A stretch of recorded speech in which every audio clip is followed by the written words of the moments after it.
Broadcasting live from the Business RadioX studios in Atlanta, Georgia, it's time for High Velocity Radio.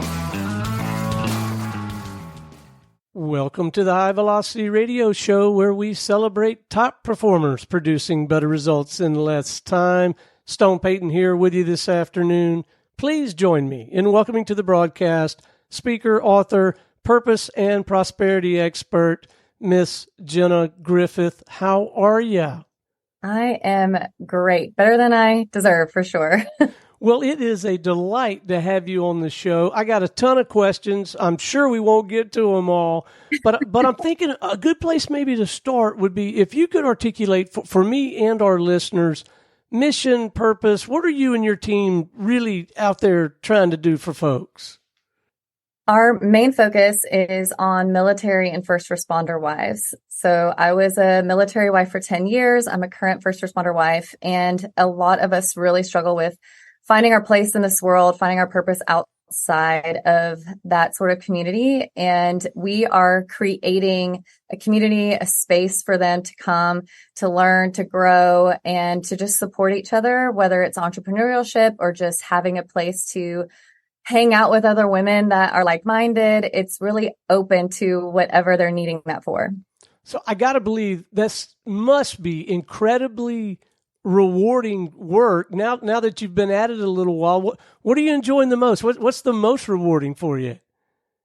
My love language is connection. So I just love seeing women who feel relieved and excited and, like I said, just part of a community that they can be themselves.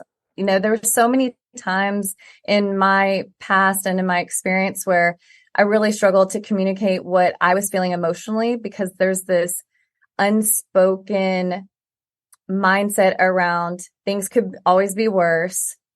There's people suffering worse than we are. So we need to kind of make sure that we keep that at bay and just move on because we have so many things to be grateful for. And although that's true, it makes having any sort of desire or dream of your own almost seem impossible.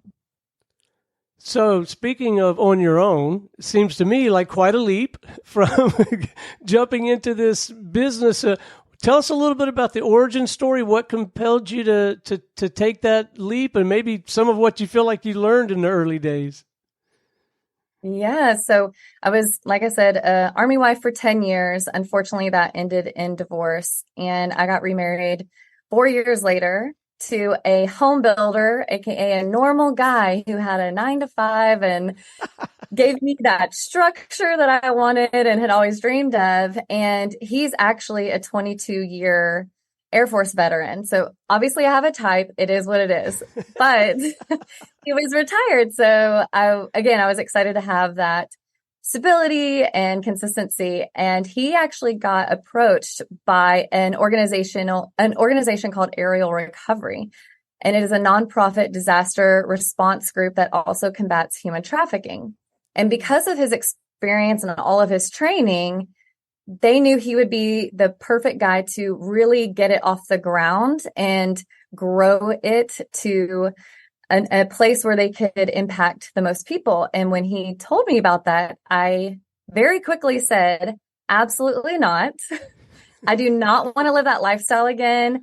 I was in real estate. I was thriving. I felt like I was finally having my own life and my own experiences. And a lot of the stuff that I experienced as a military spouse made me very apprehensive to enter another world of that caliber. And once I sat down with the owners of the company, I heard their hearts and really saw why they were so passionate about not only helping humanity and doing these disaster relief efforts and, of course, saving our children, but they also repurpose veterans and give them a purpose again. So they have this entire program called Heal a Heroes where they take veterans through a healing course and then they coach them in entrepreneurship for a year. And when I saw really the root of the scale that this company could help not only veterans, but like I said, help humanity, I knew we had to be a part of that. And when we decided as a couple to go ahead and move forward with that, I said to him, well, if this company is going to repurpose veterans, I will not be the only wife who is going to say, absolutely no way. We need something for the spouses. We need a community for them. We need them to still know that they're going to be supported, that they're going to be heard, that they're going to have someone who is going to be there for them, stand up for them, and make sure that they're connected as a whole. Because that's what's so great about what he does now. We call each other purpose partners because we both have the same vision on how we want to impact the world. And when we can help the veteran and the spouse, it really makes the relationship a lot stronger and they can do a lot more together. All right, so let's talk a little bit more about the work. What does it look like when a spouse begins to get engaged with you in your community? Just paint that picture for us, if you will. Well, we have an online community in Facebook. Apparently, Facebook groups have not died. So we do have an online community on Facebook called Service and Soul, which is also the name of my book that will be released this November, all about helping coach these amazing women to their own purpose and prosperity. And so we created that community. It gives them a safe place. It's super private. It's not hard to find, but you can't see anything on it unless you're part of the community and we have communicated with you. So it really created a safe space for them to come if they want to vent, if they need advice, if they want to start something and they want to be connected with someone else. It really is an open forum for whatever type of support that they need. And we have virtual live hangouts where we come together. We get to communicate with maybe something that we're struggling with that week. We talk about our wins for the week. We talk about prayer requests that we have and ways that we can encourage and support each other. So when it comes to building a community, this is a little bit of a selfish question, I guess, because I'm trying to build a community partner program here in my local market in little old Woodstock, Georgia. But I feel like there's this chicken and egg thing. Like, I feel like I could be more compelling and attract more people. They want to know who all is in the group, but then you got to have people in the group. What was that like in the early days, getting that built up? Well, fortunately, with my military experience, I already had a nice group of women that I could call on and say, hey, I'm getting ready to start this. I think you and I both can agree that it's needed, and I need your help. And even on some of our virtual hangouts, I just talked about this. We have one on Monday. I said, I heard these women saying this was so good. This made me feel good. I loved being able to come on. And I said, can you please post that in the community? Because there are women watching who are nervous and don't know, is this going to be fun for me? I don't know if I can be vulnerable in front of a group like that. So if you can have a core group of people that essentially partner with you in spreading the word, getting the news out there and sharing their own experience, it helps kickstart the credibility for the community. Well, I'm glad I asked. It's a good lesson and it's a good reminder to just ask for some help. Like, be willing to ask for help instead of always, I don't know, sometimes a trap I fall. You make it easy for people to open up. Sometimes a trap that I fall into is like, I want to have a certain posture or position or frame around me. And sometimes we just got to ask for help, don't we? And we'll probably get it. Nothing will attract people more to you than your vulnerability. Well said. The 10 years that I was married, I hid a lot of myself, of what was going on in my marriage and my family. And to be honest, when we announced our divorce, I had a lot of people that were shocked. They just did not see it coming. And it's because I hid so much. And I've noticed that when I'm more vulnerable and just say to someone, listen, this has been a really bad week. I get on my hangout sometime and say, girls, I am about to lose it. I am really struggling. I need your help. Here's what I need. When they see that vulnerability in me, they're more likely to speak up and say, either I've been there, I know exactly what you're feeling, or here's how I can help you. Well, it sounds like that is probably one of those patterns or one of those recurring themes that probably come up in your conversations. Are there others that you can almost predict when a new member comes in or when a group of people get together? you can almost predict we're probably going to talk about this, this, and this. Do you see some of the same things over and over? I would say the most common theme is purpose. Okay. And next to that is raising your children who are confused that they have a parent that's not consistently in the home. Because it's way different than children who are in divorced families where you can just tell them point blank, you know, you're going to go to your dad's this weekend or you're going to go to your mom's this weekend. In a military community or even first responder with police officers and firefighters who do the 72 hours on, 48 hours off, it's really confusing for children. And I've noticed a lot of the women in our group are concerned for keeping that connection with their husbands and the children and teaching their children that daddy's serving or daddy's doing this for our country or doing this for the community and he loves you. And that seems to be the top two themes that I see in our group. I would think that maybe people who are in that line of work in the military or in the first responder arena, maybe it's part of their personality to begin with, or maybe it's something that is cultivated by being a part of those groups. But I would think, resiliency, the ability to bounce back, and I bet that's something you probably speak on, write about, all of that, right? Absolutely, because there's different phases of resiliency. We've got the service member has a completely different experience with being resilient than the spouse does. I found myself so many times when my husband would come home, we have this like, here, take the kids. Finally, we can get help. We've been doing this all completely on our own. Thank God you're here. And not even thinking, oh, he might need some time to zen and decompress and come down from what he just witnessed or experienced. And a lot of these they don't talk about what happens to them, during their tours or during their shifts, because they don't want to bring that home. It's painful. They're taught to just laser focus, go in, get the job done, and move on. And it can be really hard for the women to, like I said, not be able to just hand that off to them and say, go take them. I'm going to the spa. And over time, we build this belief that we're not worth that self-care because we're not the ones physically putting our life on the line.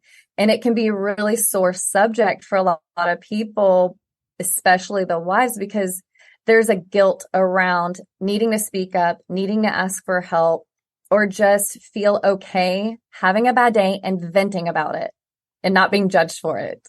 Yeah. I got to believe anyone who has a conversation with you over a cup of coffee or a beer or over a Zoom call, I got to believe the result is, where do I sign up? I got to do this kind of thing. And in the same breath, I'm going to ask you, how does the whole sales and marketing thing work for an enterprise like yours? Do you still find yourself getting out there with some sort of sales and marketing system or something like that? Yes. So my primary tool for marketing is my speaking engagements and interviews and Instagram. I can't go wrong with Instagram, and I make a lot of connections on there. It also builds a lot of credibility behind a brand when people go and find you there and say, oh, okay, she's got a following. She seems to be serving people and helping people. What I am doing to scale the business is partnering with other nonprofit organizations so that we can offer these services to these military spouses for free. Oh, wow. Because I'll also tell you, they're not going to spend money on themselves and their self-care and their growing and their healing. They're not. Huh. And so that was something I really had to plan for. Everything that I offer them is free to them. I do not get paid by any of the spouses. I have the occasional coaching client who wants a one-on-one experience, but I would say 98% is completely free to them. I wanted to give them tools and resources to be able to, like I said, have a community and not feel guilty for, well, I don't know if I should budget this because it is just for me. Now, don't get me wrong. Some wives would, but most who care about healing their trauma or being the partner that their service member needs, they are the bottom of the totem pole. They don't feel worthy or deserving to spend anything on themselves. Interesting. So the public speaking, was that new and different for you? Was that a tough road for you, or did you really just sort of take to it pretty easy? If you ask anybody who's known me, I was made for this. I love speaking. I love talking to people. I love seeing people's faces change throughout the conversation. And I can tell, because I'm an empath too, I can tell they're really connecting to me right now. And that is a huge reward for me. So I really enjoy speaking. I love being able to teach. I'm just natural in that environment. All right, you got to tell me more about this book, and I want to hear about the content of it, maybe some of the high spots, but I want to go all the way to the mechanics of writing the book. A lot of our listeners are entrepreneurs. Some of them are in the professional services arena. Some are authors. Others feel like they have a book in them. So my first couple of questions are more around, like, what was it like to commit your ideas to paper? Like, did some parts of the book come together a lot easier than others? Absolutely. So I've had a book in my heart for 8 years. I really thought that I was going to be writing about my experience as a micro-preemie mother. My youngest son was born at 23 weeks, and we've gone through a ton of medical issues with him. And I kind of put that off as I worked through healing with him and helping him grow and all the things. But earlier this year, I was at a divine relationship retreat with my husband, and a book publisher was there. And I just blurted out to her, I've been wanting to write a book for so long. And she said, let's do it. What are you waiting for? I ended up going out to see her in California, and I spent 6 days, sun up to sundown, with her, mapping everything out. And I wrote the entire book in 6 days. Wow. There's a common misconception that you've got to take all this time. And when I get to it and put it on your schedule. And that was what was so refreshing when I met her. She said, we don't have time for that. We need to get this book out. Every person that she has told me about who's had a book in their heart and hasn't just done it, they procrastinate their message. And when you look at it in a place of, I need to help people as soon as possible in the most effective way as well, it made sense to me. And so we mapped everything out for the first 2 days. And I'm talking the biggest pieces of those rip apart brown paper, if you know what I mean. And didn't label it. I didn't know that you don't write books. Most people don't write books in chronological order.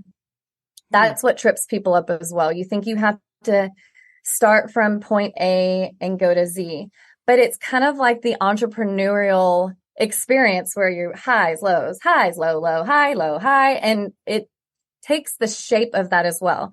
So what we did is we mapped out 12 main points that I wanted to teach about. And then we had the explanation of it, the solution for it, and the call to action.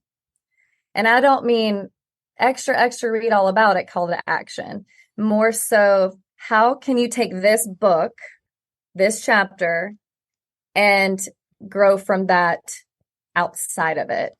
And we mapped all that out. And then I picked up my phone, I turned on my notes, and I started talking. That's how I was able to do it fast. So I did the voice dictation, voice to text on my phone. I will warn you, Siri is not as smart as a lot of people make it out to be. So anytime I would go on a rant and really feel like I nailed that, I would look at the punctuation, and some of them I would even say, I have no idea what I was saying right there. And I'd have to think back to what I was trying to say so I could correct the grammar. But it allowed me to effectively write it without the writer's block or the typing and taking up time that is just not necessary. Did you find by going through that exercise, aside from genuinely serving these constituencies that you're trying to help, that it also helped you sort of solidify, crystallize your own thinking and get you better and better at articulating all of these key ideas that you want to espouse? Absolutely. And I've done several interviews before where I'll rewatch them and I'm like, what was I thinking? And the more I talk to women, the more I do get one-on-one or one-on-three. Yeah. I notice it becoming easier to not only share the story, but share the message. And the more women that resonate with it, the more fired up I get to tell as many more as I possibly can. So it does get easier. And you may or may not have experienced this yourself, but when you're niching to something specific, it's kind of like musicians who go on tour and they sing the same song every day for 6 months. It's the same with speaking about a specific topic. You master your speech every single time you say it, and then it just flows naturally, and you can add and take away whatever kind of vavoom you want to put in there. Well, I don't know where you would find the time, but I'm going to ask anyway. What passions, pursuits outside the scope of your work? Well, like for me, our listeners, my listeners know that I like to hunt, fish, and travel, right? Like they know that's my thing outside of work. Is there something like that you have a tendency to nerd out about and dive into outside the scope of the work we're talking about?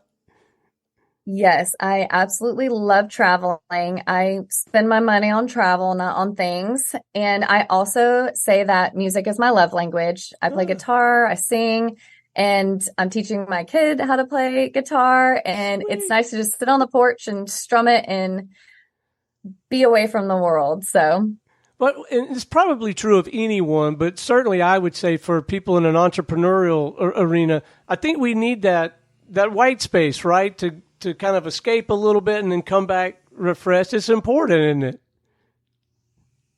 It is, but so many people struggle with it. My husband is one of them. And I watch him grow and grow and grow and grow in the overwhelm.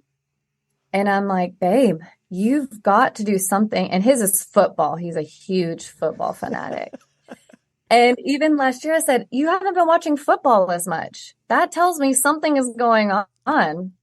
But he has gotten to a place where if he's not rescuing, then someone's being hurt or someone's in need. And it backfired a little bit where we have to know that that's why we build these connections and these partnerships with other amazing organizations that are allowing him that space to take a step back, watch football. He loves to do those float tanks too. Oh, I've heard of those. I've never done that.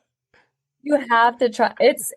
I will tell you the first time it's a little strange because it takes all of your senses and takes them away because you are closed in a tank. So you don't hear anything, can't really smell anything.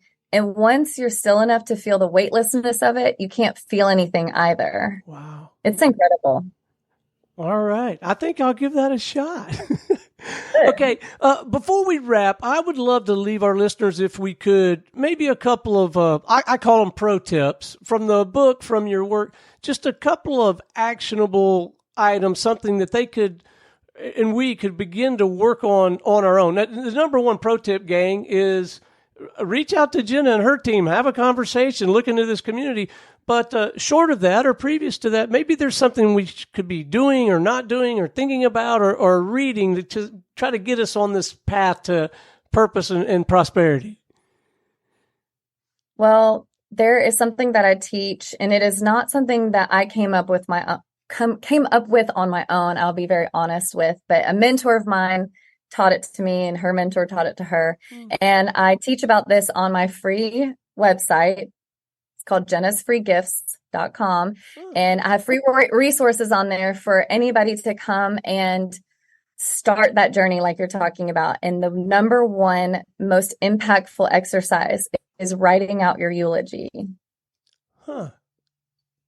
Wow. Because if you don't know how you want to be remembered in the world, how on earth are you going to create a life leaving the legacy that you're wanting to leave? And when I did this exercise, she had us completely write it out. And you cannot think, you just have to do. You just have to start writing, go for it, and think about things like your health, your wealth, how you want to impact the community, the type of husband or wife or parent that you want to be. Be as detailed as possible. And then you can categorize your eulogy into different categories to focus on, okay, if this is going to be true when I die, and I'm just going to put it out there, I'm going to be 100. Okay. So I'm only 20. No, I'm kidding. So that tells me I've got 60 years to do these things so that people remember me for what I want to be remembered for. So what needs to happen in the next 5 years? And then what needs to happen the next year to be on track with that? And then quarter, and then month, and then week. And it helps you organize all the chaos of the dream, of the purpose you're wanting to have, so that you can not sit in limbo wondering, well, one day I'll get to that. One day I'll start that business, or one day I'll volunteer for that nonprofit, or whatever the case may be. It just gives you that amazing view of, what do I need to do now? What a marvelous exercise. I am so glad that I asked. All right. What's the best way for our listeners to begin to tap into your work, connect with you? Clearly, as you mentioned at the very top of the conversation, you're all about connection. Whatever you feel like is appropriate. I just want to make sure that folks can get connected with you and yours. Yeah. So on Instagram, I'm Miss Jenna Griffith, MS Jenna, Jenna, Griffith, Griffith. And like I just mentioned, you can go and get your freebies on my website, jennasfreegifts.com. I've got some amazing resources on there, videos, PDFs, all to kickstart the momentum towards your own purpose. Well, Jenna, it has been an absolute delight having you on the show this afternoon. Thanks for your insight, for your perspective. And keep up the good work. What you're doing is so important. And I want to stay connected with you. Maybe after the book's out a little bit, we'll circle back around and maybe get some feedback on how that's going. I would love that. Thank you so much for having me, and I look forward to talking again. Well, it is my pleasure. All right, until next time, this is Stone Payton for our guest today, Jenna Griffith, and everyone here at the Business RadioX family saying we'll see you in the fast lane.